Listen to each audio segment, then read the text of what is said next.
ज्ञानाञ्जनशलाकया चक्षुरुन्मीलितं येन तस्मै श्रीगुरवे नमः। श्रीचैतन्यमनोभीष्टं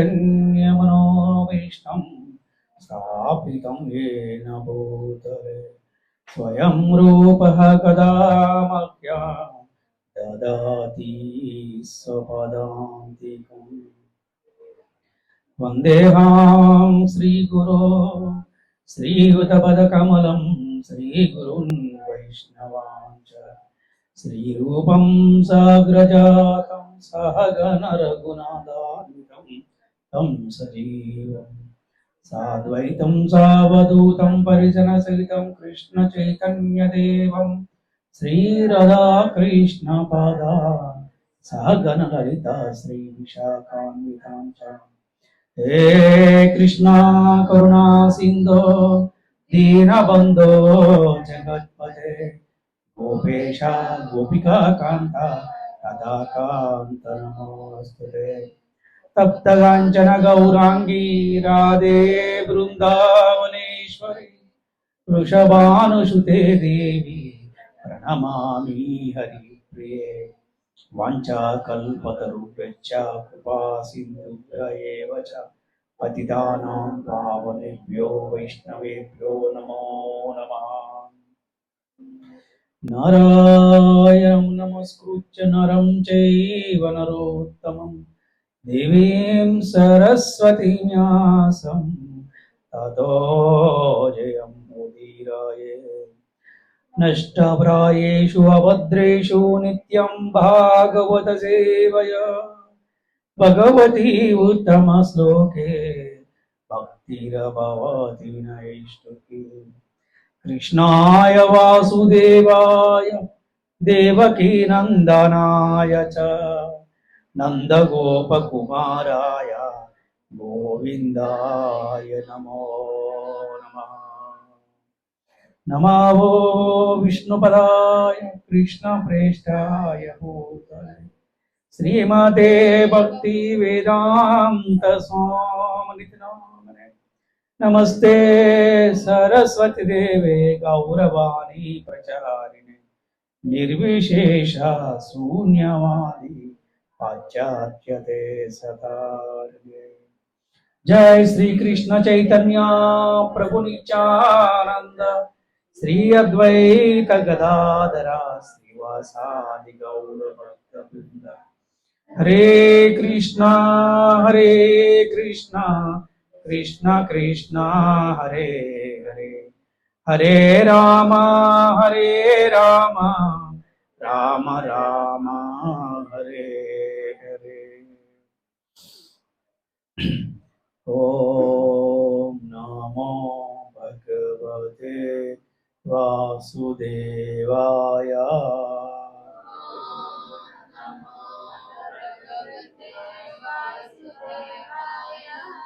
ओम नमो भगवते वासुदेवाय।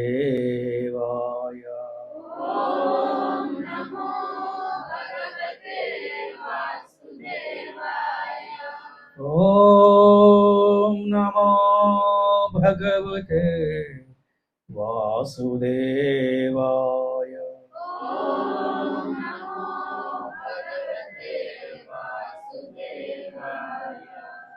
हरे कृष्ण। భక్తులందరికీ శ్రీకృష్ణ శుభమస్తు. అలాగే ఈనాటి భాగవతం క్లాస్కి వచ్చిన భక్తులందరికీ కూడా గొల్లపూడి శ్రీ జగన్నాథ మందిరం వారి తరపున మీ అందరికీ ఆత్మీయ ఆహ్వానం పలుకుతున్నాం. హరే కృష్ణ. ఈరోజు మనం శ్రీమద్ భాగవతంలోని 7వ స్కందంలో 6వ అధ్యాయం 1వ శ్లోకం.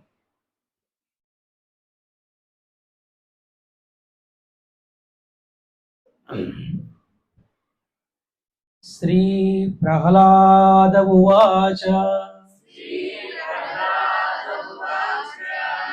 కౌమార ఆచరేత్ ప్రాజ్ఞో ధర్మాన్ భాగవతానిహ దుర్లభం మానుషం జన్మ తదప్యధ్రువమర్ధదం. శ్రీ ప్రహ్లాద ఉవాచ కౌమార ఆచరేత్ ప్రాజ్ఞో ధర్మాన్ భాగవతానిహ దుర్లభం మానుషం జన్మ తదప్యధ్రువమర్ధదం. శ్రీ ప్రహ్లాద ఉవాచ కౌమార ఆచరేత్ ప్రాజ్ఞో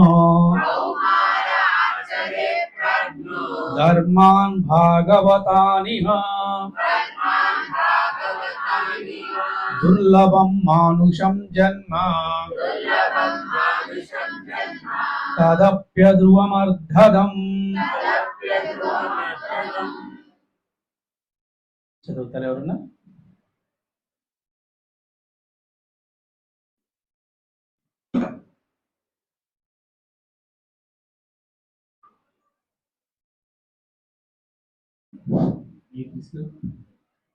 శ్రీ ప్రహ్లాద ఉవాచ శ్రీ ప్రహ్లాద ఉవాచ కౌమార ఆచరేత్ ప్రాజ్ఞో కౌమార ఆచరేత్ ప్రాజ్ఞో ధర్మాన్ భాగవతానిహ ధర్మాన్ భాగవతానిహ దుర్లభం మానుషం జన్మ దుర్లభం మానుషం జన్మ తదప్యధ్రువమర్ధదం. తదప్యధ్రువమర్ధదం. హరి బోల్. నెక్స్ట్ ప్రభుజీస్.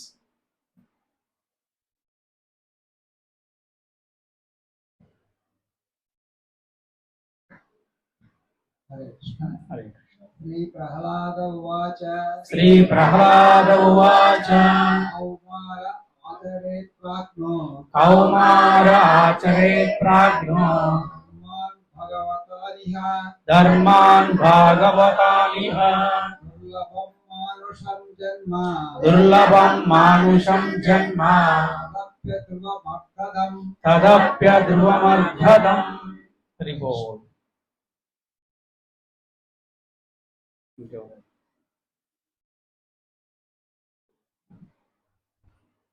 మాతాజీ సేవ.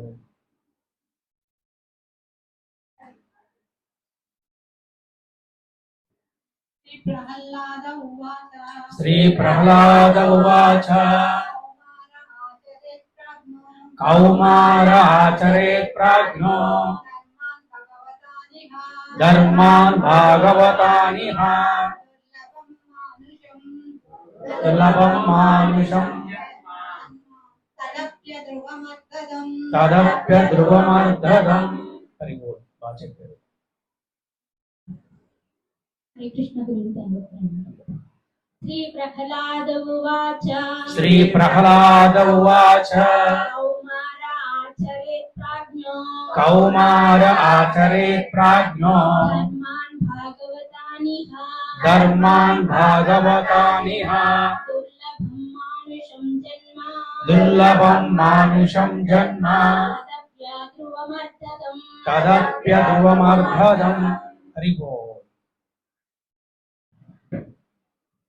శ్రీ కృష్ణ గురించి శ్రీ ప్రహ్లాద ఉవాచ శ్రీ ప్రహ్లాద ఉవాచ కౌమార ఆచరేత్ ప్రాజ్ఞో కౌమార ఆచరేత్ ప్రాజ్ఞో ధర్మాన్ భాగవతానిహ ధర్మాన్ భాగవతానిహ దుర్లభం మానుషం జన్మ దుర్లభం మానుషం జన్మ తదప్యధ్రువమర్ధదం. తదప్యధ్రువమర్ధదం. హరి బోల్.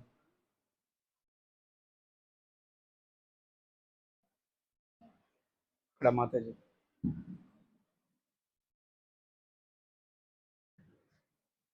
కృష్ణ గురించి శ్రీ ప్రహ్లాద ఉవాచ శ్రీ ప్రహ్లాద ఉవాచ కౌమార ఆచరేత్ ప్రాజ్ఞో కౌమార ఆచరేత్ ప్రాజ్ఞో ధర్మాన్ భాగవతానిహ ధర్మాన్ భాగవతానిహ దుర్లభం మానుషం జన్మ దుర్లభం మానుషం జన్మ తదాప్యధ్రువమర్ధదం.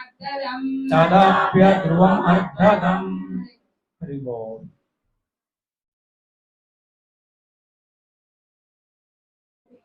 हरे कृष्ण श्री प्रह्लाद उवाच श्री प्रह्लाद उवाच कौमारे आचरत प्राज्ञो कौमाराचरे प्राज्ञो धर्मान् भागवतानि धर्मान् भागवतानिह दुर्लभं मनुष्य जन्म दुर्लभं मानुषं जन्म तदप्य ध्रुवमर्धदम् श्री प्रह्लाद उवाच భక్త ప్రహ్లాదుడు పలికెను కౌమారః బాల్యావస్థయందే ఆచరేత్ ఆచరింపవలెను ప్రాజ్ఞః బుద్ధిమంతుడైన వాడు ధర్మాన్ ధర్మమును భాగవతాన్ భగవద్భక్తికి సంబంధించినట్టి ఇహ ఈ జన్మమున దుర్లభం దుర్లభమైనది మానుషం జన్మ మానవ జన్మము తత్ అది అపి అయినను అధ్రువం తాత్కాలికమైనది అర్ధదం అర్థవంతము భక్త ప్రహ్లాదుడు పలికెను బుద్ధిమంతుడైన వాడు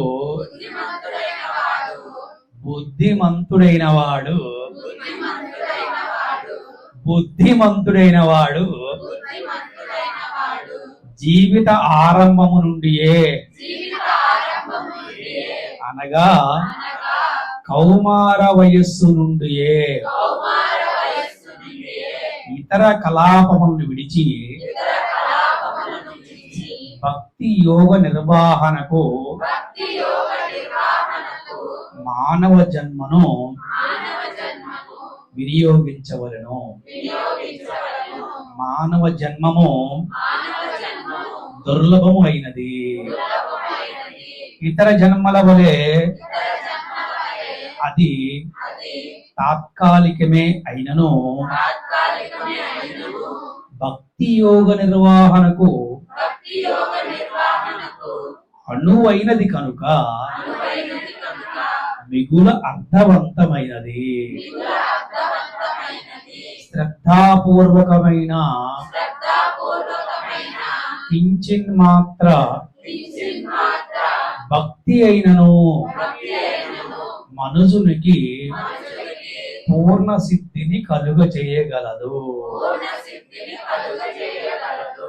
కించిన్ మాత్ర భక్తి అంటే ఏ కొద్దిగా భక్తి చేసినా కూడా మనకి పూర్ణ సిద్ధి వస్తుందంటే మానవ జన్మలో. ఈ రోజు శ్లోకంలో మనం చెప్పుకోబోయేటువంటి టైటిల్ సారాంశం ఏంటంటే పిల్లలకి భక్తి అవసరమా? బాగుందా? చెప్పుకుందాం. ఇంట్రెస్టింగ్ ఉందా? ఎస్. సో మీరు చెప్పండి, పిల్లలకి భక్తి అవసరమా కాదా? ఎందుకు అవసరం? ఆల్రెడీ మనం బాధపడుతున్నాం కదా, నిజమేనే కదా? నిజంగా అంటే మనిషికి ఎప్పుడు బాధ కలుగుతుంది తెలుసా? ఎన్నో తప్పులు చేసిన వాడు తన తప్పును తెలుసుకొని మంచి దారిలో వెళ్తున్నప్పుడు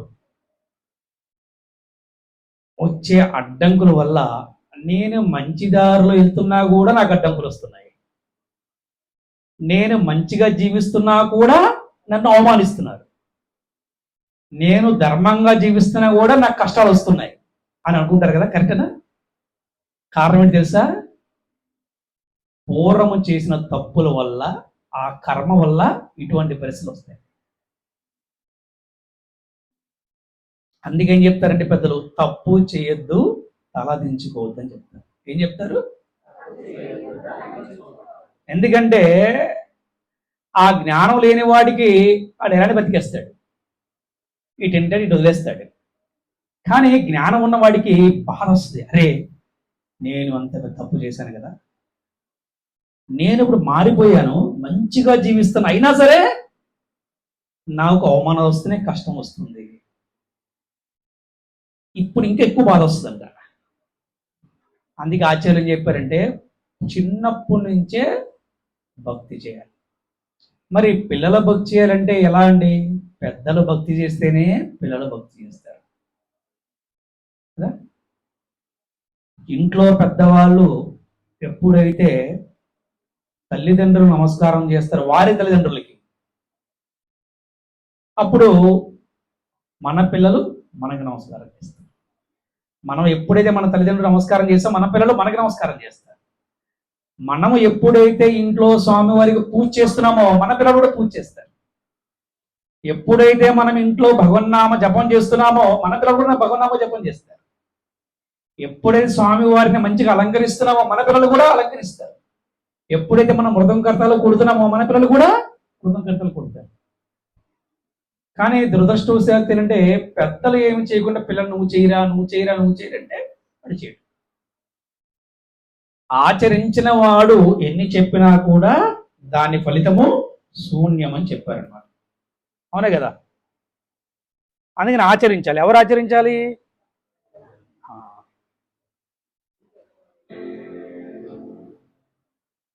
పెద్దలు ఆచరిస్తే పిల్లలు చేస్తారన్నమాట. మరి ప్రహ్లాదుడు చెప్తున్నాడు, ప్రహ్లాదుడు చిన్నవాడా పెద్దవాడా?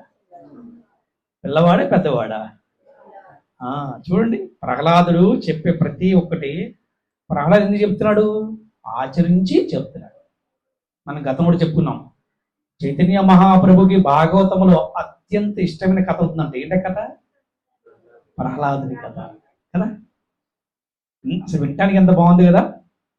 మరి అటువంటి ప్రహ్లాదుడి కథ భగవంతుడికి ఇష్టమైందంటే కారణం ఏంటంటే అటువంటి ప్రహ్లాదుడు ఆచరించాడు. ఇప్పుడు చిన్న పిల్లవాడు ఉన్నప్పుడు ఆచరించాడు కాబట్టి మనందరికీ భాగవతం ద్వారా బోధిస్తున్నాడు. అందుకే ఏమన్నాం? ప్రహ్లాద ఉవాచ అంటే ప్రహ్లాదుడు చెప్తున్నాడు అని. అందుకని మనం ఆచరించకుండా మనం ఏమి చెప్పినా కూడా, చాలా మంది ఉండి మా అబ్బాయి మాట వినట్లేదండి అంటే అప్పుడు మనం ప్రశ్న వేసుకోవాలి, మన తల్లిదండ్రుల మాట విన్నామా లేదా? అప్పుడు ఏమవుతుంది? ముందు మనకి కోపం తగ్గిపోతుంది, ఆలోచన పెరుగుతుంది, బాధ తగ్గుతుంది కదా. అనుకుంటారు కదా, పిల్లలకంట తల్లిదండ్రుల యొక్క విలువ, తల్లిదండ్రుల యొక్క ప్రేమ అప్పుడు తెలవదట. వీళ్ళు కూడా పెద్దవారే, వీరు కూడా పిల్లలు వచ్చినా తెలుస్తుంది అనమాట. అరే, నేను ఆ రోజుల్లో మా తల్లిదండ్రులు ఎంత బాధ పెట్టాను అని మనం వింటుంటాం కదా. అలాగేంటంటే మనం ఆచరించకుండా మనం ఏమి చేసినా కూడా దాని యొక్క ఫలితము శూన్యం అనమాట. అందుకని మనం తప్పకుండా ఆచరించాలి. అందుకే భక్త ప్రహ్లాదుడు ఎంత చక్కగా చెప్తున్నాడంటే అసలు ఈ భాగవతంలో ప్రతి ఒక్క వాక్యం కూడా ఒక ఆణిముత్యమే. ప్రతి ఒక్క వాక్యం కూడా వింటుంటే ఎలా ఉంటుందంటే నోటిలో చక్కెర పొంగలు వేసుకుంటే ఎంత బాగుంటుందో అంత బాగుంటుందండి. చెవులు ఎలాగ వేసుకోలేం కాబట్టి మనం కదా. నోటిలో చక్కెర పొంగలు వేసుకుంటే, మీ అందరికి ఇష్టమైన చక్కెర పొంగలు, నాకైతే చాలా ఇష్టం. సో చక్కెర పొంగల్ తింటే ఎంత ఇష్టమో నోటికి, నాలుకంతా కూడా ఎంతో తీయగా, మనసు ప్రశాంతంగా. తెలుసా, తీపి తినటం వల్ల ఏమొస్తుంది మనకి? మనసు ప్రశాంతత వస్తుంది. అలా ఉంటుందంటే ఈ భాగవతం. మరి ప్రహ్లాదుడు ఎంత చక్కగా చెప్తున్నాడంటే బుద్ధిమంతుడైన వాడు జీవిత ఆరంభము నుండియే, అనగా కౌమార వయస్సు నుండియే ఇతర కలాపమును విడిచి భక్తి యోగ నిర్వహణకు మానవ జన్మను వినియోగించవలను. మీరు ఎక్కడైనా ప్రహ్లాదుడు కర్రా వెళ్ళాటం చూసారా? ప్రహ్లాదుడు స్విమ్మింగ్కి వెళ్ళటం చూసారా? ప్రహ్లాదుడు చెస్ ఆడటం చూసారా? మీరు ఎక్కడన్నా ప్రహ్లాదు క్యారం బోర్డు ఆడటం చూసారా మీరు? అవేమి ఆడలేదు. కాబట్టి ఈరోజు కొన్ని వేల సంవత్సరాలు అయినా కూడా ఇంకా ప్రహ్లాదుని అందరూ కూడా కీర్తిస్తున్నారు, గుర్తుపెట్టుకోవాలి. అందుకే మానవుడు ఏమి చేయాలో అవి చేయాలి. మరి ఇవన్నీ అవసరం అంటే ఇవన్నీ కూడా భౌతికంగా అవసరం. ఇవన్నీ భౌతికంగా అవసరం, ఇవి తాత్కాలికమైనటువంటి అవసరాలు అనమాట. ఏమిటి దానివల్ల నష్టం అంటే తాత్కాలికమైన అవసరాల కోసం మనం ఎప్పుడైతే సమయాన్ని కేటాయిస్తామో, భక్తికి మనం సమయాన్ని కేటాయించలేము. భక్తిలో మనం పురోగతిని మనము సాధించలేము అన్నమాట. భక్తి జీవనంలో ఎన్నో అడ్డంకులు వస్తాయి అన్నమాట. అందుకని భౌతికమైన అవసరాలకి, భౌతికమైన సుఖాలకి, భౌతికమైన అలవాట్లకి మనం ఎంత దూరంగా ఉంటే అంత దగ్గరగా మన భగవంతుడు చేరుమవుతామంట. ప్రహ్లాదు అది చేశాడు కదా. ప్రహ్లాదం చూసి మనం ఏం నేర్చుకోవాలంటే చాలా మంది ఉంటూ ఉంటారు, ఏమండి మా ఇంట్లో మా వారు ఒప్పుకోరండి భక్తి చేస్తే, లేకపోతే ఇంకో ఆయన వచ్చి అంటారు మా ఇంట్లో మా భార్య ఒప్పుకోదండి అంటారు. పిల్లలు చెప్తారు మా ఇంట్లో మా తల్లిదండ్రులు ఒప్పుకోరు అని చెప్తారు. కానీ ప్రహ్లాదుడు తండ్రే ఒప్పుకోలేదు, రాక్షసుడు. అంటే ప్రహ్లాదం చూసి మనం ఏం నేర్చుకోవాలంటే కేవలం అనుకూల పరిస్థితుల్లోనే భక్తి చేయటం కాదు, ప్రతికూల పరిస్థితులు కూడా భక్తి ఎలా చేయవచ్చో మన ప్రహ్లాదం చూసి నేర్చుకోవచ్చు. ఏం చేశాడు చక్కగా ఆయన, ఏం చేశాడు, భగవన్నామాన్ని జపించాడు. భగవన్నామం జపించడానికి తల్లిదండ్రుల పర్మిషన్ కావాలా? భగవన్నామం జపించడానికి భార్య పర్మిషన్ కావాలా? భగవన్నామం అంటే నువ్వు పడుకున్నప్పుడు కూడా చూస్తాడు నువ్వు ఏం చేస్తున్నారని, చూడరు కదా. పడుకున్నప్పుడు కూడా చక్కగా మనం భగవన్నామ జపం చేయొచ్చు. ప్రహ్లాదు అది చేశాడు కదా. ప్రహ్లాదుడు భగవన్నామ జపం చేసి అతను మహాభాగవతోత్తముడయ్యి తన మిత్రుల్ని, అలాగే తన ఉన్నటువంటి తన రాజ్యంలో ఉన్నటువంటి ప్రజలను కూడా ఆయన భాగవతోత్తములు చేశాడు. అది జన్మ అంటే. తన మిత్రులందరికీ బోధించాడు. ఇప్పుడు మనకు పుస్తకం ఉంటుంది ప్రహ్లాదుడు బోధన అని చెప్పేసి ఉంటుంది, మీరు తీసుకొని చదవండి, ఎంత బాగుంటుంది తెలుసా. అరే ఇంత చిన్న పిల్లవాడు ఇంత బాగా మాట్లాడు అనిపిస్తుంది అనమాట. అందుకని ప్రహ్లాదుడు యొక్క భక్తి ప్రతి ఒక్కరికి కూడా ఒక ఆదర్శం అన్నమాట. అంత చక్కగా చెప్తున్నాడు. ఇతర కలాపాలను విడిచిపెట్టమని చెప్తున్నారు. ఎందుకు ఇతర కలాపాలు మనం కూడా చెప్తున్నాం మన డివోటీస్కి, మీరు ప్రతిరోజు విద్యార్థులైనా చిన్నపిల్లలైనా పెద్ద పిల్లలు ఒకటే చేయాలి, ప్రతిరోజు చక్కగా 16 మాల జపం చేయండి, 4 నియమాలు పాటించండి, ఆదివారం మందిరానికి రండి, భగవంతుని నైవేద్యంపై ప్రసాదాలు తీసుకోండి. ఇక ఇంతకు మించి మీ స్కూల్కి వెళ్ళి చదువుకోండి, కాలేజీకి చదువుకోండి, ఏం పర్వాలేదు, ఉద్యోగాలు చేసుకుని వ్యాపారాలు. అంతేగాని మేము సినిమా చూస్తాం, క్రికెట్ ఆడతాం, షటిల్ ఆడతాం, స్విమ్మింగ్కి వెళ్తాం, ఇలా వెళ్ళారనుకోండి, వెళ్ళండి ఇంకా అటే వెళ్ళిపోతారు అన్నమాట, మళ్ళీ ఇటు రాదు. అంటే భౌతికంగా ఇవి అవసరం అనిపిస్తుంది, నిజంగా అది భౌతిక కూడా అవసరం కాదు, తాత్కాలికంగా అనిపిస్తుంది అనమాట. ఎవరైతే ఫర్ ఎగ్జాంపుల్ విద్యార్థులు చెస్ ఆడుతున్నారు అనుకోండి, ఎందుకు ఆడతారు చెస్ చెప్పండి ఎవరైనా కదా. 16 మాల జపం చేస్తే చెస్ ఆడేవాడు కానీ 100 రెట్లు కాన్సన్ట్రేషన్ పెరుగుతుందంట. ఈ ఎక్స్పీరియన్స్ మీరు ఎవరికైనా జరిగిందా? హరే కృష్ణ మహామంత్రాన్ని జపం చేస్తే నాకు ఏకాగ్రత ఉంది అని ఉండదు, చేతులెత్తండి. నాకు కూడా. మరి మేము ఎలా చెప్తున్నాం, క్లాసులు గంటల కూడా ప్రవచనాలు చెప్తున్నాం, అవునా కదా. ఇది మనం తెలుసుకోవాలి. 16 మాలలు చక్కగా హరినామ జపం చేస్తే జ్ఞాపక శక్తి పెరుగుతుందట, విచక్షణ పెరుగుతుందట, బుద్ధి పెరుగుతుందట. ఏమి చేయాలి, ఏమి చేయకూడదు, ఏమి మాట్లాడాలి, ఏమి మాట్లాడకూడదు, ఎటువంటి కర్మలు చేయాలి, భగవంతుడికి ఎలాగ పూజ చేయాలి, ఏ విధంగా పూజ చేయకూడదు, ఏ విధంగా పూజ చేయాలి, అసలు గుడి అంటే ఏంటి, బడి అంటే ఏంటి, గురువు అంటే ఏంటి, తల్లి అంటే ఏంటి, తండ్రి అంటే ఏంటి, స్నేహం అంటే ఏంటి, ప్రేమ అంటే ఏంటి, వైరాగ్యం అంటే ఏంటి, అసూయ అంటే ఏంటి, దేశం అంటే ఏంటి, రాగం అంటే ఏమిటి, ఇవన్నీ కూడా తెలుస్తాయంటే మనకి ఎప్పుడు మనం భక్తి మార్గంలో ఉంటే. ఎలాగ నేను తెలుస్తాయి అంటారా, ఎవరైతే ఈ హరినామ జపం చేస్తారో వారి దగ్గర భగవంతుడు స్థిరంగా ఉంటాడట. చెప్పండి, భజతాం ప్రీతిపూర్వకం, భజతాం ప్రీతిపూర్వకం, భజతాం ప్రీతిపూర్వకం. ఎవరైతే భగవంతుని ప్రేమగా భజిస్తారో భగవంతుడు వారి హృదయంలో స్థిరంగా ఉంటాడట. ఎవరి హృదయంలో అయితే భగవంతుడు స్థిరంగా ఉన్నాడో మన బుద్ధి చక్కగా పనిచేస్తుంది, మన మనసు మనం చెప్పినట్టు వింటుంది. లేకపోతే మనసు ఏం చేస్తుంది తెలుసా, అబద్ధాన్ని కూడా నిజమేనని చెప్తుంది, తప్పును కూడా ఒప్పు అని చెప్తుంది, పాపం కూడా పుణ్యం అని చెప్తుంది. కరెక్ట్ అని కదా, మనం చూస్తూ ఉంటాం కదా. అరే అరే అరే అసలు మాంసాహారం తప్పు కదా చెప్తారు. మా ఫాదర్ తిన్నారు, వారు ఫోర్ ఫాదర్ అందరు తిన్నారు, కానీ మాంసాహారం తీసుకున్న తప్ప ఒప్ప? మనసు ఇలా ఉంటుందన్నమాట. అరే మా ఫాదర్ చేశారు, మా ముత్తా చేశారు, మా తాతగారు చేశారు, ఇవి చేశారు, మా కులం చేసింది చెప్తారు కదా. కానీ ఎవరైతే ఈ విధమైన నామజపం చేస్తారో మనకి బుద్ధి బాగా పనిచేస్తుందట. నేను కేవలం ఈ కులానికి చెందినవాడిని కాదు, నేను కేవలం ఈ వంశానికి చెందినవాడిని కాదు, నేను కేవలం ఈ ప్రాంతానికి చెందినవాడిని కాదు, నేను భగవంతుడి యొక్క సేవకుడిని, జీవేర నిత్యకృష్ణదాస్ అని ఒక బుద్ధియోగం వస్తుంది, ఒక ఆలోచన వస్తుంది. అలా వచ్చిన వాడు ఏం చేస్తాడు? సర్వజీవుల పట్ల దయ, కరుణ, ప్రేమతో ఉంటాడు. ఇవన్నీ తెలుసుకోవాలంటే మనకి భక్తి చేయాలి. అందుకే మనకి వర్ణాశ్రమ పద్ధతి ఉంది.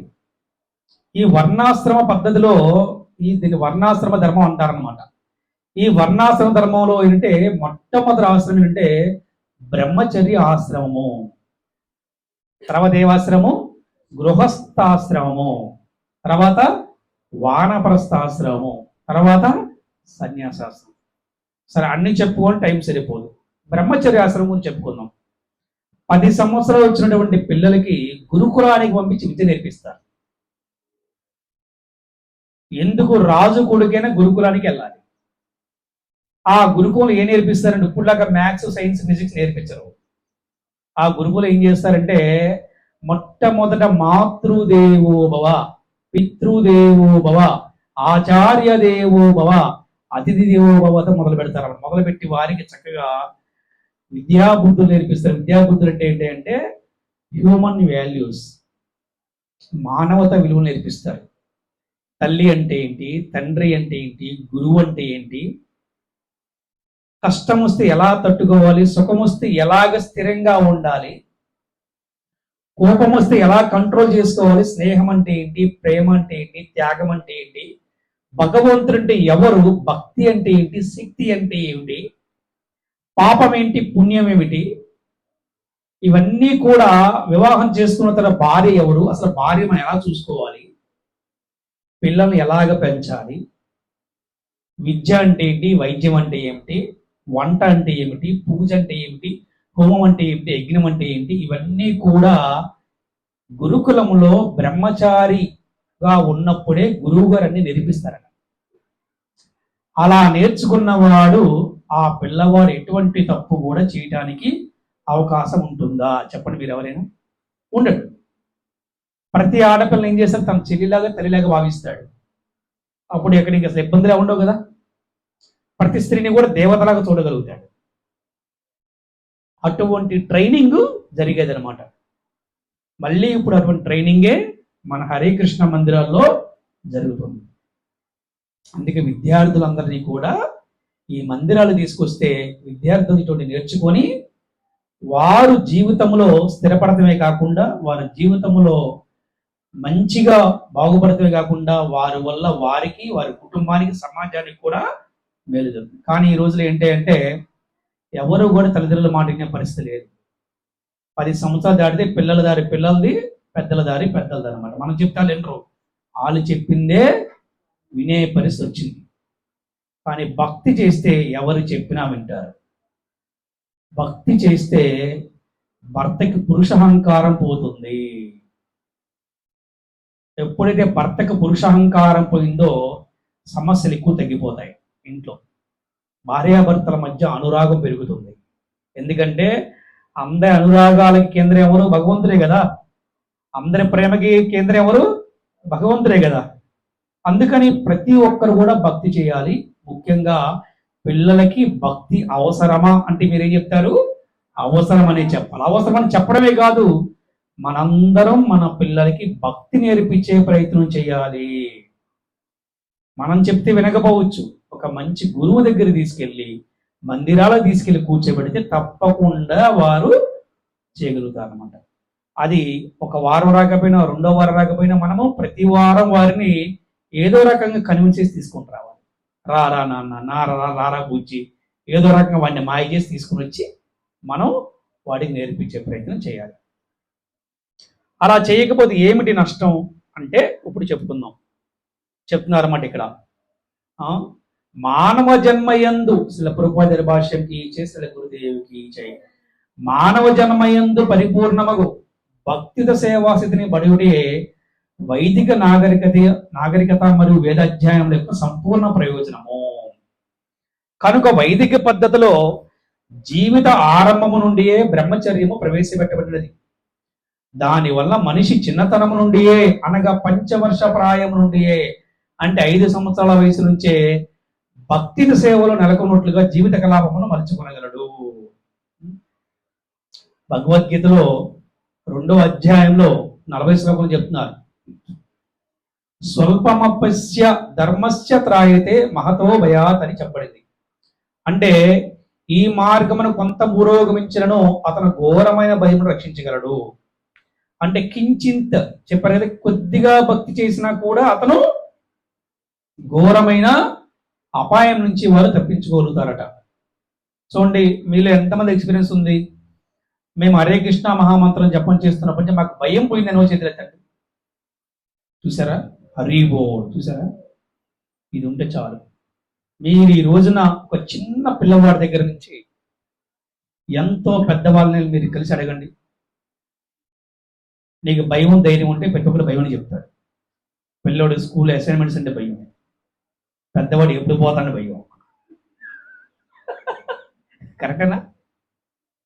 కానీ భక్తి చేసిన వాడికి భయం ఉండదు. భయం కలిగించేవాడు కృష్ణుడు. అందుకే ఆయన పేరు అభయ అంటారు. ఏంటి? అభయ. అందుకే ఈయన అభయ చరణ్, ఇస్కాన్ ఫౌండర్ ఆచార్య భక్తివేదాంత స్వామి ప్రభుపాదుల వారు దేశం వెళ్ళి అమెరికా వెళ్ళి ఎటువంటి భయం లేకుండా ఆయన అందరికీ కూడా భక్తి ఇవ్వగలిగాడు అనమాట. 5 వయసులో 70 సంవత్సరాల వయసులో 70 సంవత్సరాల వయసులో ఏం చేస్తారు? అందరూ మంచం మీద ఉంటారు, లేకపోతే ఊగిపోతూ ఉంటారు, ఇంట్లో చాదస్త మాటలు అందరూ ఇసుకిస్తూ ఉంటారు. అవునా? కానీ ఆయన చూసారా, ఎక్కడ వెళ్ళాడు? 70 సంవత్సరాల వయసులో అమెరికా వెళ్ళి భక్తి ప్రచారం చేశారు. ఆ మహానుభావుడు, ఆ మహాత్ముడు చేయబట్టి ఈరోజు మనం కూడా భక్తి చేయగలుగుతాం. హరే కృష్ణ కృష్ణ కృష్ణ హరే హరే, హరే రామ రామ రామ హరే హరే. 60 సంవత్సరాల క్రితం అతను కనుక 60 సంవత్సరాల క్రితం ప్రభుపాద స్టార్ట్ చేయకపోతే ఇవాళ మనం కూడా భక్తి చేసి ఎక్కడ ఉండేవాళ్ళము? కదా ఈ టైంలో ఏ సినిమా హాల్లో ఉండేవాళ్ళము కదా, ఏ రెస్టారెంట్లో ఉండేవాళ్ళము? ఈజ్ డివైన్ గ్రేస్ భక్తి వేదాంత స్వామి ప్రభుపాదకి జై. అలాగే నష్టం ఏంటి అంటే, ఈ భక్తి లేకపోతే, చిన్నప్పటి నుంచే భక్తి లేకపోతే నష్టం ఉంటుంది. ఒకటి, జీవన విధానం సరిగా ఉండదు. దాని ద్వారా పాప రాశి రోజు పెరిగిపోతూ ఉంటుంది. అంటే పాపకర్మలు పెరిగిపోతూ ఉంటాయి. తర్వాత నష్టం అంటే మళ్ళీ జన్మించాలి. జన్మ మృత్యు జరా వ్యాధి. జన్మించాలి, మరణించాలి, మళ్ళీ వ్యాధులకి లోనవుతూ కూడా ఉండాలి. అవసరమా? ఇది వేస్ట్. ఇది అవసరం లేదు మనకి. అందుకని ఇది మనకి ఈ జన్మలోనే మనం భక్తి చేసి, మరి కష్టం కదండి, ఎన్నో జన్మలు చేసిన పాపం ఎలా పోద్దంటారా? పోతుంది. కోటాన కోట్ల జన్మల పాపం కూడా ఒక్క జన్మతోనే పోతుందంటే ఎలాగా? హరే కృష్ణ కృష్ణ కృష్ణ హరే హరే, హరే రామ రామ రామ హరే హరే. నామజపం చేయడం వల్ల ఈ జన్మలోనే మళ్ళీ మనకి జన్మ లేకుండా చేసుకోవచ్చట. ఎవరైతే హరిని సంపూర్ణంగా ఆశ్రయిస్తారో, ఎవరైతే సంపూర్ణమైనటువంటి శరణాగతి పొందుతారో, ఎవరైతే కృష్ణ రామ నారాయణ అని శరీరం విడిచిపెడతారో వారికి మళ్ళీ జన్మ ఉండదట.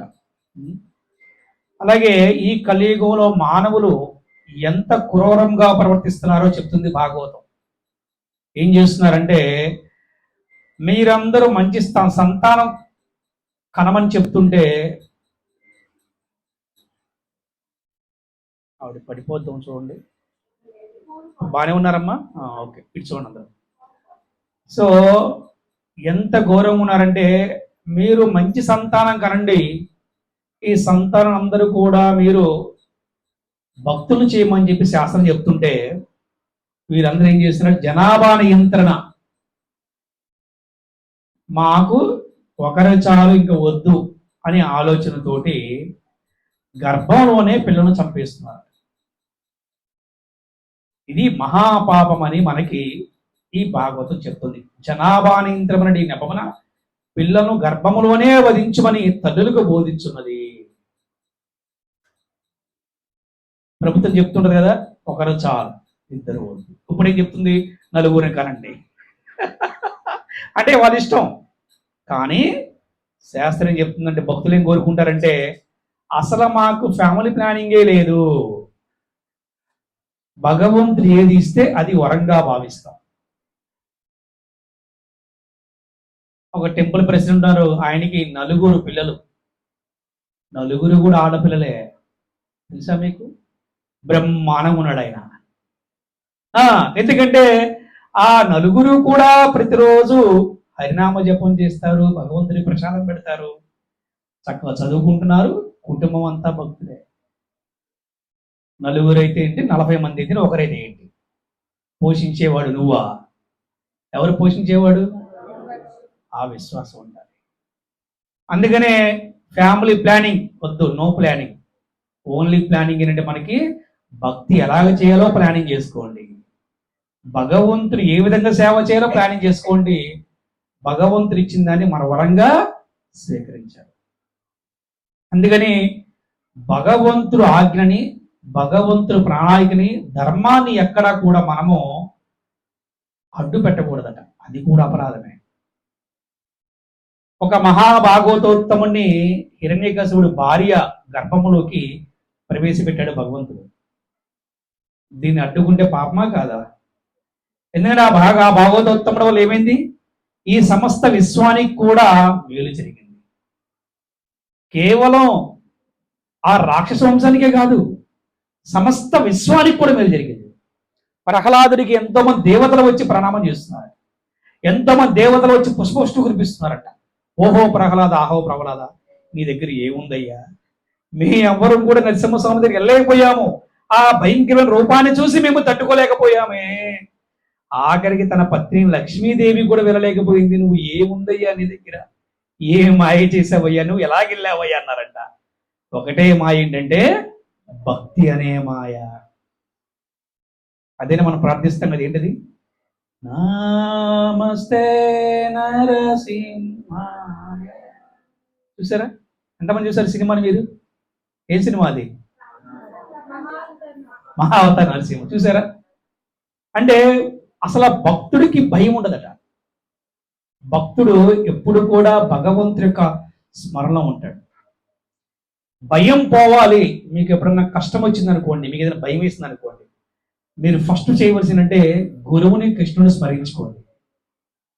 తర్వాత ఎమ్మటే జపమాల తీసి ఒక మాల జపం చేయండి, భయం ఎగిరిపోతుంది. ఇంకా మనం స్థిరంగా లేదా, భాగవత కథల పుస్తకం తీసుకోండి. భాగవతము చాలా పెద్దది, ప్రారంభకులకి నేను చెప్పేది. భాగవత కథల పుస్తకం తీసుకోండి. ఈ భాగవత కథల్లో ప్రహ్లాదుడు కచ్చడుకుని పడుకోండి. ఎప్పుడు ఎటువంటి చెడు కలలు రావు, మనసు ప్రశాంతంగా ఉంటుంది, ఎటువంటి భయమైనా కూడా పారిపోతుంది అన్నమాట. అందుకని ఇక్కడ మనం ఒకవేళ ఆ శిశువుని గర్భంలో చంపేయనుకున్నా కూడా కొంతమంది పుడతారు. అలాగని ఎవరన్నా దైవవశమును రక్షించారనుకోండి ఆ పిల్లల్ని, వాళ్ళు ఏం చేస్తున్నారు, ఇంద్రియ భోగార్థం శిక్షణ ఇస్తున్నారు. రీసెంట్గా ఒక మనకు కాలేజ్ ఉంటున్నాడు, వాళ్ళ అమ్మ పేరు చెప్పండి, వాళ్ళ అమ్మగారు వచ్చారు నా దగ్గరికి. ఏమండి మా వాడి ఈ మధ్య ఎప్పుడు గుడికి వస్తున్నాడండి, ఇంట్లో తిండి కూడా మానేసి, ఎప్పుడంటే మందులో ప్రశాంతం తీసుకుంటానండి, తిండి మానేసేయండి, గుడికి వస్తున్నాడండి, ఏమైపోతాను, భయం వేస్తుందని చెప్పారు. గుడికి వస్తే ఏమైపోతున్నా అంటున్నారు. ఏంటమ్మా గుడికి వస్తే ఏమైపోతున్నారు, బాగుపడతారమ్మా అంటే, అలా కదండి వాడు మటన్ తినట్లేదండి చెప్తుంది ఆవిడ డైరెక్ట్. నాకు మటన్ తినట్లేదండి ఇలాగ చెప్పింది. అదేంటమ్మా ఏమైందమ్మా అంటే, మరి నరలో బలం వేస్తుందండి. నేను అడిగే ప్రశ్న, అమ్మా మరి బ్రాహ్మణులు మటన్ చికెన్ తింటారని అడిగారు. వాళ్ళు పప్పు తింటారండి, నువ్వు కూడా తిని పప్పు ఇలాగే చెప్పింది ఆవిడ. మీ అబ్బాయికి ఎటువంటి ఇబ్బంది ఉండదు, నేను ఉన్నాను, నీకు ఏ సందేహం ఉన్నా నువ్వు నాకు ఫోన్ చేయమ్మా, వచ్చి కలుగుతలే చెప్పాను. కరెక్టేనా? ఇప్పుడు ఏమైంది, ఆ పిల్లోడు మంచిగా రథయాత్రలో బ్రహ్మాండంగా రథయాత్ర జగన్నాథ రథయాత్ర సేవ చేశాడు. ఎవరు మంచి కాలేజ్ సీట్ కొట్టాడు. బ్రహ్మ ఇంజనీరింగ్ జాయిన్ అవుతున్నాడు. సూపర్గా ఉన్నాడు. అవునా కాదు? మనం ఇంతమంది చెప్పున్నాం, జగన్నాథుడు రథయాత్రలో ఎవరు ఏ చిన్న సేవ చేసినా కూడా జగన్నాథుడు పెద్ద లాభాన్ని ఇస్తాడు కదా. అది ప్రతి ఒక్కరి జీవితంలో ప్రమోషన్ వస్తుంది అనమాట. అలాగే ప్రతి ఒక్కరికి ఉంటుంది లాభం. మనమేమి లాభం గురించి ఆశించిన అవసరం లేదనమాట. అందుకని ప్రతి ఒక్కరు కూడా మనము భక్తిపరంగా మన పిల్లలకు శిక్షణ ఇవ్వాలి. ఇంద్రియ భోగార్థం ఎప్పుడు శిక్షణ ఇవ్వకూడదు. మటన్ తింటే బలం వస్తుందా, నువ్వు అదేదో ఆడుకుంటే నీకు పేరు వస్తుందా, అలా మనం ఇవ్వకూడదు. భక్తి చేయనా. ఇంకోటి ఉంది, భక్తి చేస్తూ కూడా ఇంకా సమయం ఉందా మీరు చేయండి, అడిషనల్ యాక్టివిటీస్ చేయండి. కానీ భగవంతుని మర్చిపోయి ఏ కార్యం కూడా చేయండి. నన్ను చాలా మంది పిలుస్తారు, మీరు అక్కడే రండి, ఇక్కడే రండి, గెస్ట్గా రండి అని పిలుస్తూ ఉంటారు. సారీ అండి, నేను రాలేను. ఏంటంటే నాకు ఆదివారం పూట భాగవతం నాకు చాలా ఇంపార్టెంట్. నిన్న ఒకరు ఫోన్ చేసి, ప్రభు ప్రోగ్రామ్ ఉంది వస్తాను. లేదు లేదు, శనివారము సాయంత్రం నాకు పవిత్ర సంఘము జగన్నాథ మందిరంలో నేను ప్రవచనం చెప్పాలి. ఒక వారమే కదా ప్రభు అంటే, వారంలో ఒక్కరోజే అక్కడ జరుగుతుంది. కరెక్టేనా? రోజు జరగదే, వారంలో అక్కడ చాలా మంది నా కోసం చూస్తూ ఉంటారు. నేను రా వెళ్తే నష్టం ఏంటి అంటే, ఏమో అక్కడ ఎటువంటి వాళ్ళు వస్తారో, అక్కడ ఎటువంటి కార్యక్రమం. వెళ్ళకపోతే లాభం ఏంటంటే మీ అందరితో చక్కగా కదా ప్రేమగా పలకరించుకుంటూ, అవునా, హరే కృష్ణ మాతాజీ, హరే కృష్ణ ప్రభుత్వం పలకరించుకుంటూ మీ అందరికీ కాసేపు కృష్ణనామ సంకీర్తన, కృష్ణ కథ వినిపించవచ్చు. చెప్పినందుకు నాకు, విన్నందుకు మీకు, ఈ జరిగినందుకు భగవంతుడికి, అందరికి కూడా ఆనందం. ఇదే కదా ఆనందం అంటే, అవునా? అందుకే మా గురువు గారు ఏం చెప్పారంటే, ఆల్రెడీ మనం ఏదో కర్మలు చేసి ఇందులోకి వచ్చాం. కొన్ని తప్పులు చేయబట్టే మళ్ళీ మనం ఇక్కడికి వచ్చాం. కానీ మనకి గురు కృప వల్ల మనకి ఈ మార్గం దొరికింది కదా. మళ్ళీ కొత్త తప్పులు చేసి కొత్త కర్మను తెచ్చుకొని మళ్ళీ భక్తిని వదులుకోదని చెప్తారు. ఈజ్ హోలీనెస్ భక్తి వేత్తల సమారాజుకి జయ. నాకు ఇప్పుడు గుర్తుంది, గురుమారాజు చెప్పారనమాట. కొత్తవి చేసి మళ్ళీ కొత్తవి తెచ్చుకొని మళ్ళీ పెంచుకోవద్దు. ఉన్నవాటిని కడుక్కుంటమే సరిపోవట్లేదు జీవితం అంతా, ఇక మళ్ళీ కొత్త ఎందుకండి? అందుకని మనం ఏం చేయాలంటే ఇటువంటి జపం చేయాలి, ఇటువంటి శిక్షణ కావాలండి. ఎటువంటి శిక్షణ కావాలి? భక్తిపరమైనటువంటి శిక్షణ కావాలి. ఇంకో విషయం చెప్పారు, వారు తమ జీవితాలను వ్యర్థపరుచుకుని సునక మార్గంలో జీవిస్తున్నారు అంటే సునక మార్గం అంటే ఏంటి? మన కుక్కలా జీవిస్తున్నారు. ఎందుకు చెప్పారంటే ప్రభుపాద వారు ఒక విషయం చెప్తారు, బిజీ లేజీ పర్సన్స్ అంటారు. ఏమన్నారు? Busy lazy persons. కుక్క కూడా అంతే, అది కూడా బిజీగా ఉంటుంది. నిన్న అక్కడ మన పవిత్ర సంఘంలో కుక్క వెళ్ళట్లేదు, వెళ్ళమంటే అవును మా దగ్గర వెళ్ళమ్మంటే అది వెళ్ళలేదు. నేను దాన్ని బాధపడి వదిలేమని చెప్పాను. అది చెప్తుంది నేను బిజీ వెళ్ళంటారా అని చెప్తుంది. అందుకే పోల్చారు, పెద్ద ఊరి మీద పోల్చారు అనమాట. Busy lazy persons. వీళ్ళంటే ఎప్పుడు తింటారో, ఎప్పుడు పడుకుంటారో, ఎప్పుడు ఏం చేస్తారో తెలియదు అనమాట. వాళ్ళని అలా పోల్చింది మన భాగవతం. ఆ ప్రకారం అంటే 84 లక్షల జీవరాశులలో పరిభ్రమించుడికే నిజంగా సిద్ధపడుతున్నారు. చెప్తున్నారు, వింటున్నారు. ఇవాళ ఎంతో మంది ప్రవచనకర్తలు ఇవాళ యూట్యూబ్లో కానీ ఎంతో మంది, ఎన్నో సాంప్రదాయాలమైన గురువులు అందరూ చెప్పేదేంటి? మోక్ష మార్గమే కదా. అవునా? చెప్పేది అందరూ మోక్ష మార్గమే కదా. అయితే మార్గాలు వేరే వచ్చు, కానీ గమ్యం అందరిది ఒకటే. అయినప్పుడు కూడా లేదు లేదు నేను ఇలాగే ఉంటా అని చెప్పి అనుకుంటున్నారు అనమాట. అందుకే మళ్ళీ ఈ 84 లక్షల జీవరాశుల్లో తిరగడం కోసం సిద్ధపడుతున్నారు అనమాట.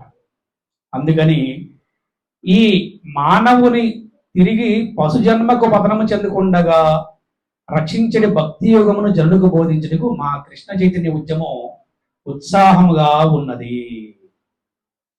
జనులకు బోధించటకు ప్రహ్లాదుడు ఇదివరకే తెలిపినట్లు భాగవత ధర్మము అనున్నది శ్రవణ కీర్తనం, విష్ణు స్మరణం, పాదసేవనం, అర్చనం, వందనం, దాస్యం, సఖ్యమాత్మ నివేదనం అను అంశములను కూడిండును. కనుక అన్ని పాఠశాలల్లో, కళాశాలల్లో విశ్వవిద్యాలయాల్లో చివరికి ఇంటి అందును బాలురకు యువతకు దేవదేవుని గూర్చి వినే అవకాశం కల్పించవలను.